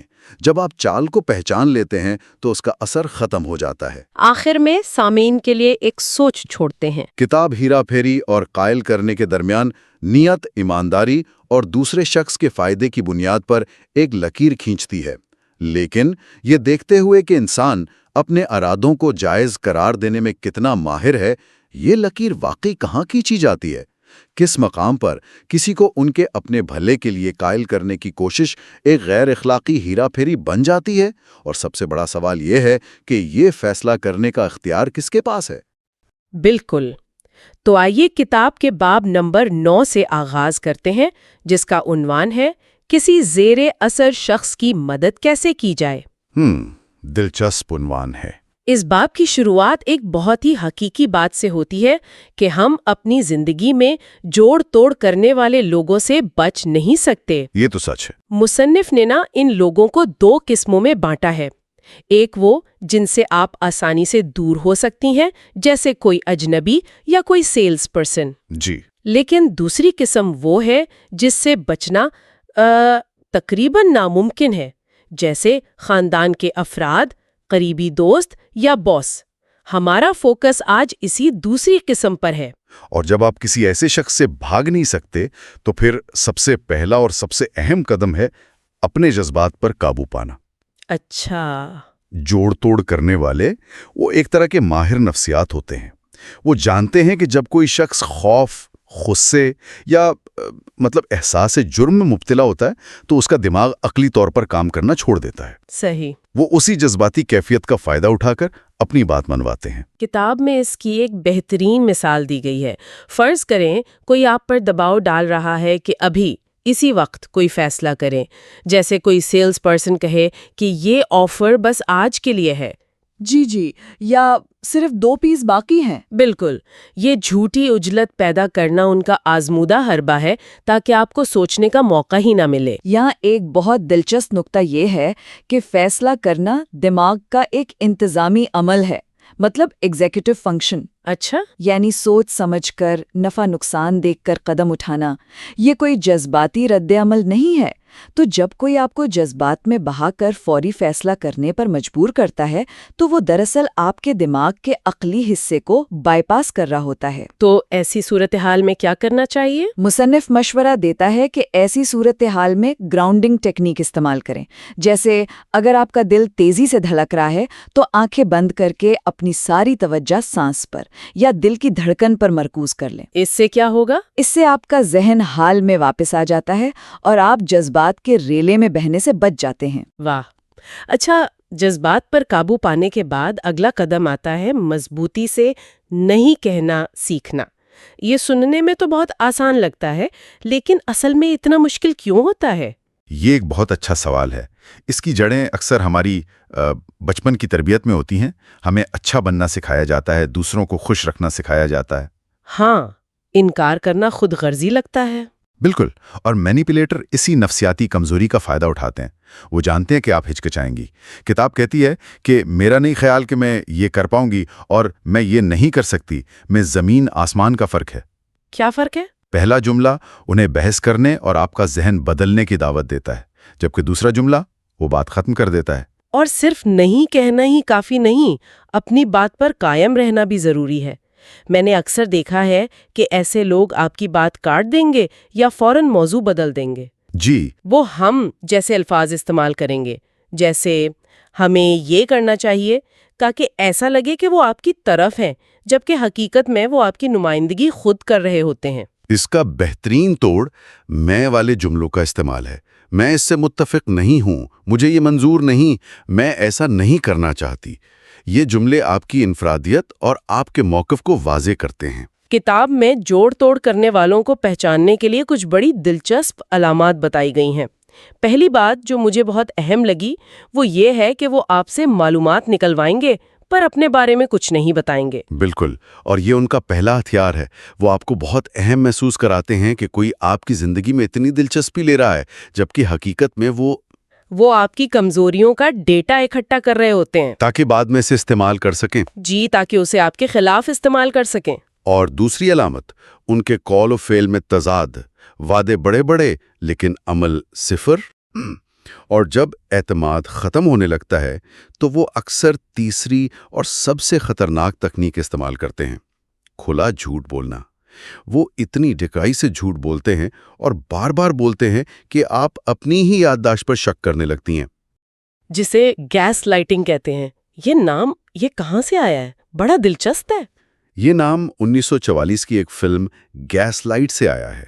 اس فلم میں ایک شوہر اپنی بیوی کو پاگل ثابت کرنے کے لیے جان بوجھ کر گھر کی گیس سے جلنے والی لائٹس کو مدھم کرتا ہے۔ اچھا، جب بیوی کہتی ہے کہ روشنی کم ہو رہی ہے تو وہ اسے یقین دلاتا ہے کہ ایسا کچھ نہیں ہے اور یہ صرف اس کا وہم ہے۔ آخرکار وہ بیچاری اپنی ہی حقیقت پر شک کرنے لگتی ہے۔ یعنی وہ آپ کی دنیا ہی بدل دیتے ہیں۔ بالکل، جوڑ توڑ کرنے والے یہی کرتے ہیں، وہ آپ کی حقیقت کو مسخ کر دیتے ہیں۔ اس کے علاوہ 2 اور عام حربے ہیں: الزام تراشی کا کھیل یعنی بلیم گیم، اور احساس جرم دلانا۔ الزام تراشی میں تو وہ ہر اچھی چیز کا صحرا اپنے سر لیتے ہیں اور ہر غلطی کا ملبہ آپ پر ڈال دیتے ہیں، اور احساس جرم دلانا وہ تو ان کا سب سے مؤثر ہتھیار ہے۔ اس کی کوئی مثال؟ جی، فرض کریں آپ دوستوں کے ساتھ باہر جانا چاہتی ہیں اور آپ کا پارٹنر کہتا ہے ٹھیک ہے چلی جاؤ، میں یہاں اکیلے ہی ٹھیک رہوں گا، کوئی بات نہیں۔ الفاظ تو اجازت دے رہے ہیں، لیکن لہجہ اور پیغام یہ ہے کہ تم مجھے اکیلا چھوڑ کر جا رہی ہو اور تم ایک بری انسان ہو۔ یہ گلٹ ٹرپنگ کی کلاسک مثال ہے۔ اور آخر میں کتاب محبت کی بھرمار یا جسے لو بومبنگ بھی کہتے ہیں اس کا ذکر کرتی ہے۔ اگر کوئی تعلق کے شروع میں ہی آپ پر تحفوں، تعریفوں اور محبت کے اظہار کی بارش کر دے تو یہ بھی ایک خطرے کی گھنٹی ہے۔ ہاں، اس کا مقصد آپ کو جذباتی طور پر اتنا مغلوب کر دینا ہوتا ہے کہ آپ منطقی طور پر سوچ ہی نہ سکیں۔ صحیح۔ تو باب 9 ہمیں اپنے دفاعی قلعے کو مضبوط کرنے کے اوزار دیتا ہے، یعنی جذبات پر قابو، نہیں کہنے کی ہمت اور خطرے کی علامات کو پہچاننا۔ جی، لیکن کیا ہو جب دشمن قلعے کے اندر ہی ہو، یعنی کوئی ایسا قریبی شخص جس سے آپ بھاگ نہیں سکتے؟ باب 10 اسی مشکل صورتحال سے نمٹنے کی حکمت عملی بتاتا ہے۔ جی، اور اس باب کا عنوان ہے قابو کرنے والے لوگوں سے نمٹنا۔ یہ باب اس حقیقت کو تسلیم کرتا ہے کہ جوڑ توڑ کرنے والا کوئی بھی ہو سکتا ہے، آپ کے والدین، آپ کا باس یا آپ کا جیون ساتھی۔ تو ایسی صورتحال میں پہلا قدم کیا ہونا چاہیے؟ پہلا قدم ہے یہ جانچنا کہ جوڑ توڑ جان بوجھ کر کیا جا رہا ہے یا لاشعوری طور پر۔ کچھ لوگ عادت سے مجبور ہوتے ہیں، انہیں خود بھی احساس نہیں ہوتا۔ بالکل، لیکن جو لوگ منظم طریقے سے اور جان بوجھ کر ایسا کرتے ہیں، کتاب کا مشورہ ہے کہ ان سے فاصلہ رکھنا ہی بہترین حل ہے۔ لیکن یہی تو اصل مسئلہ آتا ہے، اگر وہ کوئی قریبی عزیز ہو جس سے تعلق ختم نہیں کیا جا سکتا، جیسے والدین جن کی نیت شاید بری نہ ہو لیکن طریقہ کار غلط ہو۔ ایسی صورت میں کتاب کہتی ہے کہ آپ کو اس شخص کو مینیج کرنا پڑتا ہے، اور یہ کام بہت احتیاط اور حساسیت سے کرنا ہوتا ہے۔ کیسے؟ اس سلسلے میں کچھ عملی اقدامات بتائے گئے ہیں۔ پہلا اور سب سے اہم، محفوظ رہیں۔ اگر آپ کو کسی بھی قسم کے جسمانی یا شدید جذباتی خطرے کا اندیشہ ہو تو اس شخص سے اکیلے میں کبھی بات نہ کریں۔ کسی کو ساتھ رکھیں؟ جی، کسی دوست، قابل اعتبار عزیز یا تھراپسٹ کو ساتھ رکھیں۔ حفاظت یقینی بنانے کے بعد اگلا قدم ہے سفارتی انداز اپنانا، یعنی جب آپ ان سے بات کریں تو اپنے جذبات کو قابو میں رکھیں۔ بالکل، پرسکون رہنا ان کا سب سے بڑا ہتھیار چھین لیتا ہے، جو کہ آپ کا جذباتی رد عمل ہے۔ صحیح۔ اس کے ساتھ جڑا تیسرا قدم ہے جوابی حملہ نہ کریں۔ اگر وہ غصے کا اظہار کریں، چیخیں چلائیں، تو آپ خود غصہ نہ کریں۔ یہ تو بہت مشکل ہوگا۔ مشکل ہے لیکن ضروری ہے۔ ان کے جذبات کو مسترد بھی نہ کریں، بھلے ہی وہ کسی جھوٹی بات پر مبنی ہو۔ آپ کہہ سکتے ہیں، میں سمجھ سکتا ہوں کہ آپ کو غصہ آ رہا ہے۔ اس سے بحث کا رخ حقائق سے ہٹ کر جذبات پر نہیں جاتا۔ اچھا، یعنی ان کے جذبات کو تسلیم کریں بھلے ہی وہ غلط ہوں۔ جی، ان کے جذبات کو تسلیم کرنے کا مطلب ان کی بات سے اتفاق کرنا نہیں ہے، بلکہ صرف یہ تسلیم کرنا ہے کہ وہ اس وقت کیسا محسوس کر رہے ہیں۔ یہ انہیں غیر مسلح کر دیتا ہے۔ اور جب وہ اپنی بات کہہ چکے؟ تب آپ پرسکون طریقے سے اپنی شکایات اور اپنا موقف سامنے رکھ سکتی ہیں۔ اور اپنا موقف رکھنے کے بعد سب سے اہم قدم آتا ہے واضح حدود اور سرحدیں مقرر کرنا۔ جی، مثلا اگر آپ نے آئندہ مجھ پر چیخنے کی کوشش کی تو میں یہ گفتگو وہیں ختم کر دوں گا۔ اور اگر پھر بھی بات نہ بنے تو ابھی کبھی یہ بھی سمجھنا پڑتا ہے کہ کب رشتہ چھوڑ کر آگے بڑھنا ہے۔ اگر کوئی پرامن راستہ نہ نکلے اور یہ تعلق آپ کی زندگی سے خوشی چھین رہا ہو تو اپنی ذہنی صحت کی خاطر اس سے الگ ہونا ہی آخری قدم بن جاتا ہے۔ یہ باب کچھ مزید ذہنی رویوں اور اوزاروں پر بھی روشنی ڈالتا ہے جو روزمرہ کی زندگی میں کام آ سکتے ہیں۔ سب سے اہم یہ ہے کہ ہر انسان اپنے بنیادی انسانی حقوق کو جانے، اس سے برتاؤ کیا جائے۔ اور بغیر کسی احساس سے جرم کے نہیں کہنے کا حق۔ بالکل، آپ کو اپنی رائے رکھنے کا حق ہے، بھلے ہی وہ دوسروں سے مختلف ہو۔ آپ کو اپنی خوشی کو ترجیح دینے کا حق ہے۔ مینیپولیٹر انہی حدود کو توڑنا چاہتا ہے۔ اس کے علاوہ ایک اور اہم نقطہ خود کو الزام دینے سے گریز کرنا ہے۔ یہ یاد رکھنا بہت ضروری ہے کہ مسئلہ آپ میں نہیں بلکہ آپ کو جان بوجھ کر برا محسوس کروایا جا رہا ہے۔ جی، یہ ان کی حکمت عملی کا حصہ ہے۔ اس کا ایک بہت مؤثر طریقہ یہ ہے کہ توجہ ان کی طرف موڑ دی جائے، ان سے تفتیشی سوالات پوچھے جائیں۔ جیسے اگر وہ کوئی غیر مناسب مطالبہ کریں تو آپ پوچھ سکتی ہیں، کیا یہ آپ کو منصفانہ لگتا ہے؟ یا میرا پسندیدہ سوال، کیا آپ مجھ سے پوچھ رہی ہیں یا مجھے بتا رہی ہیں؟ واہ، یہ سوالات تو ایک آئینے کا کام کرتے ہیں۔ جی، اور انہیں اپنے رویے پر غور کرنے پر مجبور کر سکتے ہیں۔ اور جیسا کہ ہم نے پہلے ذکر کیا، وقت حاصل کرنا ایک بہترین حکمت عملی ہے۔ میں اس بارے میں سوچ کر بتاؤں گی جیسا سادہ جملہ صورتحال کا کنٹرول فوری طور پر واپس آپ کے ہاتھ میں دے دیتا ہے۔ آپ کو دباؤ سے نکل کر سوچنے کا موقع مل جاتا ہے۔ آخر میں اگر کوئی بار بار آپ کے مقرر کردہ حدود کو توڑے تو اس کے نتائج مرتب کرنا اور ان پر سختی سے عمل کرنا بہت ضروری ہے۔ اگر آپ کہہ دیں کہ اگر تم نے دوبارہ ایسا کیا تو میں چلی جاؤں گی، اور پھر ان کے کرنے پر بھی نہ جائیں، تو آپ کی حدود بے معنی ہو کر رہ جاتی ہیں۔ بالکل، آپ کا عمل آپ کے الفاظ سے زیادہ طاقتور ہے۔ تو آج کے اس جائزے کا خلاصہ یہ ہے کہ نفسیاتی جوڑ توڑ ایک پیچیدہ جال ہے، لیکن اسے پہچانا اور توڑا جا سکتا ہے۔ جی، اس کے لیے اپنے حقوق کو جاننا، واضح حدود متعین کرنا، اپنے جذبات پر قابو رکھنا اور اپنی ذہنی اور جذباتی صحت کو ہر چیز پر ترجیح دینا بہت ضروری ہے۔ اس گفتگو کو ختم کرتے ہوئے میرے ذہن میں ایک بات آ رہی ہے۔ جی، اس سارے مواد میں یہ بتایا گیا ہے کہ بیرونی جوڑ توڑ سے اپنا دفاع کیسے کیا جائے، لیکن غور طلب بات یہ ہے کہ کیا کبھی ہم لاشعوری طور پر یہی حربے خود اپنے اوپر بھی استعمال کرتے ہیں؟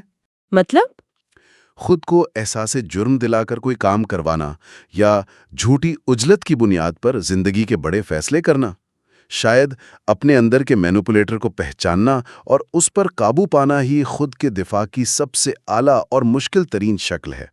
باب 11، جوڑ توڑ کے خلاف اپنا دفاع کرنا۔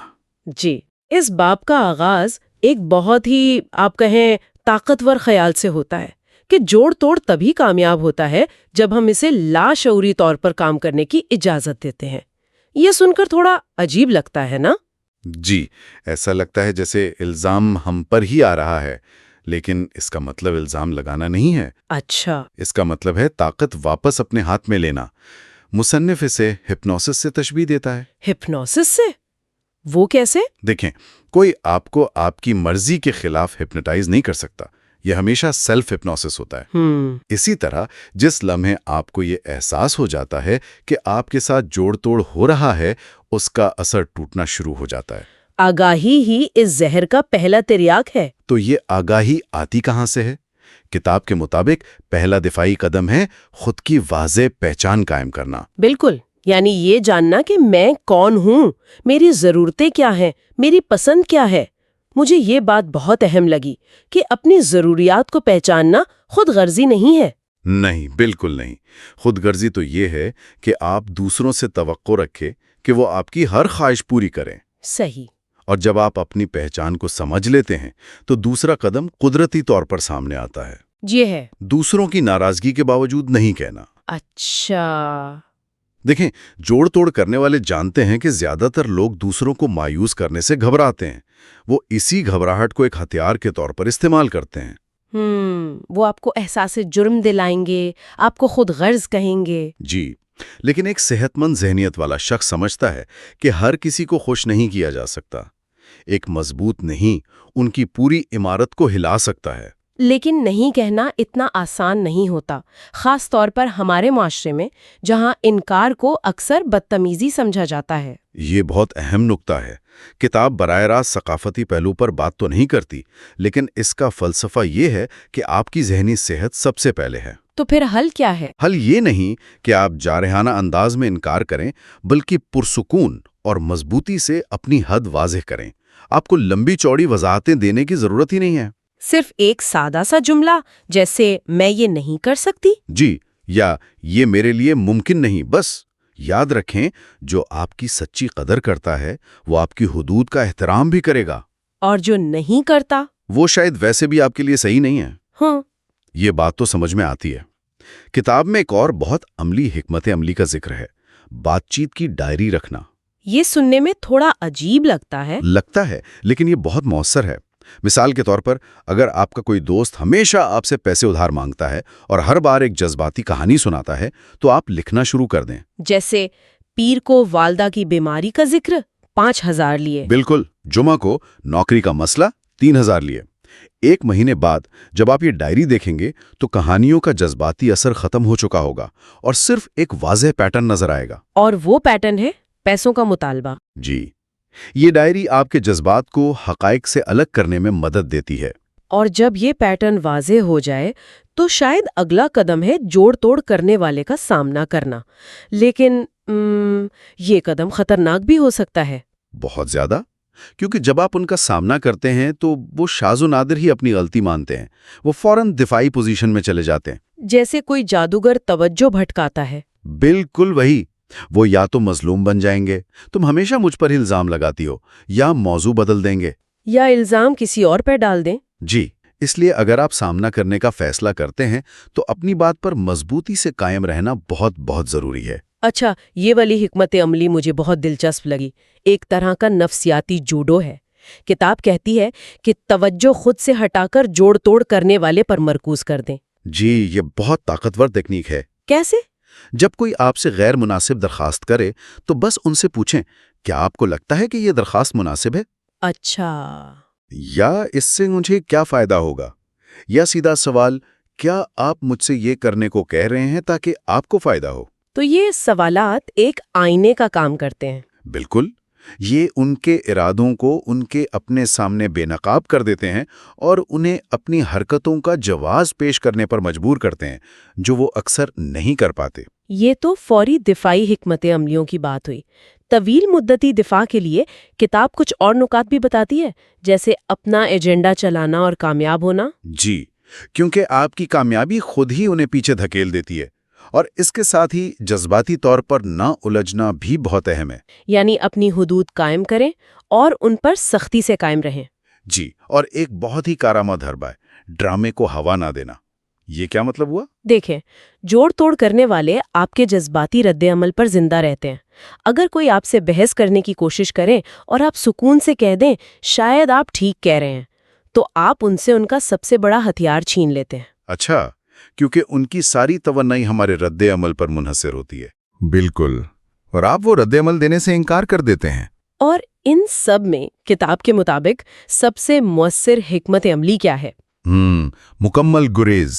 اسیپسس اینڈ ٹوٹل اوائیڈنس. واہ، یعنی جوڑ توڑ کرنے والے سے لڑائی میں نہ پڑنا ہی اصل جیت ہے. بالکل. مصنف اسے ایک جراحی کی اصطلاح اسیپسس سے تشبیہ دیتا ہے، یعنی خود کو اس زہریلے ماحول سے پاک رکھنا. اور کتاب میں کہا گیا ہے کہ جوڑ توڑ کرنے والا کیچڑ میں لڑنے کا ماہر ہوتا ہے. جی، اگر آپ اس کے میدان میں اتریں گے تو آپ بھی گندے ہوں گے اور جیت شاید اسی کی ہوگی. بہترین حکمت عملی لڑنا نہیں، بس دور ہو جانا ہے. باب 11 میں کچھ اور اہم نکات بھی ہیں جو میرے خیال میں سننے والوں کے لیے بہت اہم ہیں. جی، 3 نکات ہیں جو اکثر نظر انداز ہو جاتے ہیں. پہلا، اپنے انسٹنکٹس پر بھروسہ کریں، اپنی چھٹی حس پر. یعنی اگر کوئی چیز غلط محسوس ہو تو وہ اکثر غلط ہی ہوتی ہے. بالکل. ہمارا جسم اکثر خطرے کو دماغ سے پہلے بھانپ لیتا ہے. دوسرا، کبھی بھی جوڑ توڑ کرنے والے کے ہتھیار اسی کے خلاف استعمال نہ کریں، کیونکہ پھر آپ میں اور اس میں کوئی فرق نہیں رہے گا. صحیح. اور تیسرا، مراقبہ، میڈیٹیشن. یہ شاید غیر متعلقہ لگے، لیکن مراقبہ آپ کو ذہنی سکون دیتا ہے جس سے آپ دوسروں کے منفی اثرات کو اپنے اوپر حاوی ہونے سے روک سکتے ہیں. تو باب 11 ہمیں ایک طرح کی فرسٹ ایڈ کٹ فراہم کرتا ہے. جی. لیکن یہ سب کرنا اس وقت بہت مشکل ہو جاتا ہے جب آپ جذباتی طور پر کمزور ہوں. جی، شاید اسی لیے باب 12 جوڑ توڑ سے خود کو بچانا اس سے بھی گہری بات کرتا ہے. یہ دفاع سے خود مختاری کا سفر ہے. یہ بہت خوبصورت منتقلی ہے. باب 12 کا آغاز ایک گہرے فلسفیانہ نقطہ نظر سے ہوتا ہے.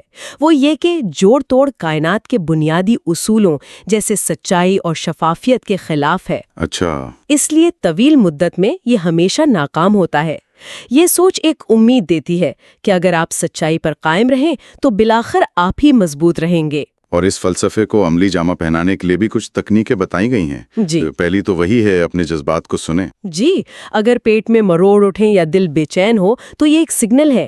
اور دوسری ٹیکنیک ہے نقطۂ نظر تبدیل کریں، یعنی صورتحال کو ایک تیسرے شخص کی طرح باہر سے دیکھیں، جیسے یہ آپ کے ساتھ نہیں کسی فلم میں ہو رہا ہے. اس سے جذبات کا غبار چھٹ جاتا ہے اور حقیقت واضح نظر آتی ہے. صحیح. اور ایک اور بہت عملی تکنیک ہے، ہمیشہ پہلے شخص میں بات کرنا.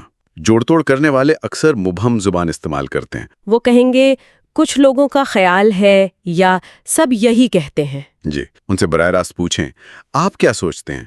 اس سے وہ اپنی بات کی ذمہ داری لینے پر مجبور ہو جاتے ہیں. یہ باب جوڑ توڑ کرنے والوں کے کچھ بہت عام حربوں کو بھی بے نقاب کرتا ہے. ایک ہے لو بامبنگ. دلچسپ بات یہ ہے کہ یہ نیگیٹو نہیں بلکہ انتہائی مثبت رویے کی شکل میں آتا ہے. جی، اور یہی اسے اتنا خطرناک بناتا ہے.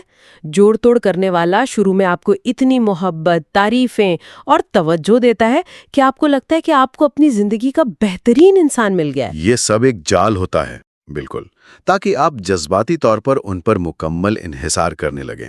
جب آپ پوری طرح پھنس جاتے ہیں تب وہ اپنا اصل رنگ دکھانا شروع کرتے ہیں۔ اور دوسرا حربہ وقفے سے تقویت یعنی انٹرمیٹنٹ ری انفورسمنٹ، یہ تو اور بھی زیادہ پیچیدہ ہے۔ یہ جوئے کی لت کی طرح کام کرتا ہے۔ جواری اس لیے نہیں کھیلتا کہ وہ ہر بار جیتتا ہے، بلکہ اس لیے کہ وہ کبھی کبھار جیتتا ہے۔ جوڑ توڑ کرنے والا بھی یہی کرتا ہے۔ کبھی آپ کے ساتھ بہت اچھا سلوک کرے گا اور پھر اچانک نظر انداز کرنا شروع کر دے گا۔ تو آپ ہمیشہ اس اچھے وقت کی واپسی کی امید میں رہتے ہیں اور اس زہریلے رشتے کو چھوڑ نہیں پاتے۔ بالکل۔ تو ان خطرناک حربوں سے بچنے کے لیے کیا جائے؟ کتاب کا ایک بنیادی اصول ہے: اپنے فیصلوں پر یقین رکھیں اور دوسروں سے توثیق مانگنا چھوڑ دیں۔ یہ خود مختاری کی بنیاد ہے۔ اس کے ساتھ ہی مسلسل تبدیلی اپناتے رہیں، اپنے آپ کو بہتر بناتے رہیں، نئی چیزیں سیکھیں۔ اچھا، اس کا کیا فائدہ؟ جوڑ توڑ کرنے والے ان لوگوں کو نشانہ بناتے ہیں جن کے بارے میں وہ آسانی سے پیشین گوئی کر سکتے ہیں۔ اگر آپ مسلسل بدل رہے ہیں تو آپ ان کی گرفت میں نہیں آئیں گے۔ اور سب سے اہم، اجازت نہ مانگیں۔ یہ آپ کی زندگی ہے، اپنے فیصلے خود کریں۔